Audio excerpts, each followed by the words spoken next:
ឈរអបដៃមើលនោះទេអង្គការ UNESCO អំពាវនាវឲ្យមានការការពារជាបន្ទាន់នៅបេតិកភណ្ឌវប្បធម៌គណៈថៃបានប្លង់ដាក់ប្រាសាទព្រះវិហារសាជាថ្មី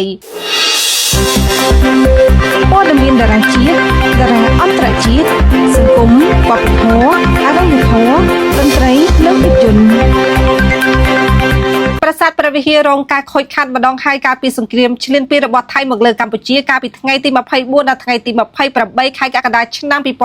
2025នៅពេលដែលថៃបើកការវាយប្រហារជាថ្មីចាប់ពីថ្ងៃទី7ធ្នូឆ្នាំ2025មកប្រាសាទព្រះវិហារត្រូវបានទាហានថៃបាញ់ប្លង់ដាក់សាជាថ្មីនិងមានការខូចខាតយ៉ាងធ្ងន់បន្ថែមទៀតក្រោយបានឃើញទង្វើរបស់ចៅឈ្លានពានទឹកដីមកលើកម្ពុជាជាពិសេសបំផ្លាញប្រាសាទព្រះវិហារសាជាថ្មីអង្គការ UNESCO បានសម្ដែងការព្រួយបារម្ភយ៉ាងខ្លាំងចំពោះភាពតានតឹងជាថ្មីរវាងកម្ពុជានិងថៃជាពិសេសនៅតំបន់ជុំវិញប្រាសាទព្រះវិហារដែលជាតំបន់បេតិកភណ្ឌពិភពលោករបស់អង្គការ UNESCO នេះបើតាមការផ្សាយរបស់អង្គការ UNESCO កាលពីម្សិលមិញនេះជាមួយគ្នានេះអង្គការ UNESCO បានរំលឹកភាគីទាំងពីរអំពីកាតព្វកិច្ចនិងការបដិញ្ញាចិត្តរបស់ពួកគេក្នុងការគោរពច្បាប់អន្តរជាតិជាពិសេសអនុសញ្ញាទីក្រុងឡាអេឆ្នាំ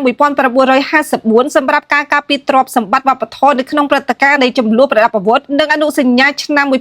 1972ទាក់ទងទៅនឹងការការពារបេតិកភណ្ឌវប្បធម៌និងធម្មជាតិរបស់ពិភពលោកបន្ថែមពីនេះអង្គការ UNESCO បានបញ្ជាក់ថាខ្លួនបានត្រៀមខ្លួនជាស្រេចក្នុងការផ្តល់ជំនួយបច្ចេកទេសចាំបាច់ដើម្បីធានាការការពារសម្បត្តិវប្បធម៌និងអនុវត្តវិធានការចាំបាច់ណាមួយឲ្យបានឆាប់នៅពេលដែលមានលក្ខខណ្ឌសមស្របគួររំលឹកដែរថាប្រាសាទព្រះវិហារត្រូវបានចុះបញ្ជីសម្បត្តិបេតិកភណ្ឌពិភពលោករបស់អង្គការ UNESCO កាលពីថ្ងៃទី7ខែកក្កដាឆ្នាំ2025ប្រាសាទព្រះវិហារស្ថិតនៅលើជួរភ្នំដងរ៉ៃស្រុកជាំសានខេត្តព្រះវិហារមានចម្ងាយប្រមាណ400គីឡូម៉ែត្រពីរាជធានីភ្នំពេញ